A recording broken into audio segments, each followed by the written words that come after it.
अमरावती जिल्हा परिषदेचे नवनियुक्त मुख्य कार्यकारी अधिकारी म्हणून सत्यम गांधी यांनी आज आपला पदभार अधिकृतपणे स्वीकारलाय।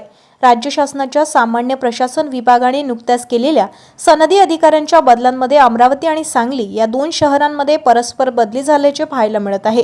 सत्यम गांधी हे अमरावती जिल्हा परिषदेत रुजू होण्यापूर्वी ते सांगली, मिरज, कुपवाड महानगरपालिकेचे आयुक्त म्हणून कार्यरत होते। त्यांच्या कार्यकाळात सांगलीतील नागरी समस्या आणि प्रशासकीय शिस्तीवर त्यांनी विशेष भर दिला होता।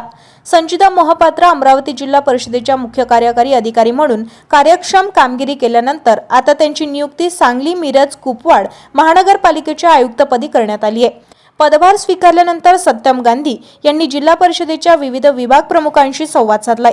यावेळी त्यांनी जिल्हा परिषदेच्या माध्यमातून राबविल्या जाणाऱ्या केंद्र व राज्य सरकारच्या लोकोपयोगी योजना शेवटच्या घटकांपर्यंत पोहोचवण्याचा आपला मानस व्यक्त केलाय। ग्रामीण भागाचा विकास, शिक्षण आणि आरोग्य या विषयांना प्राधान्य देणार असल्याचे त्यांनी यावेळी नमूद केले। या प्रसंगी जिल्हा परिषदेच्या विविध विभागांचे अधिकारी, कर्मचारी आणि पदाधिकारी उपस्थित होते। सर्वांनी नवनियुक्त मुख्य कार्यकारी अधिकाऱ्यांचे पुष्पगुच्छ देऊन स्वागत केले, तर मावळते अधिकारी संचिता मोहपात्रा यांना भावपूर्ण निरोप देण्यात आलाय।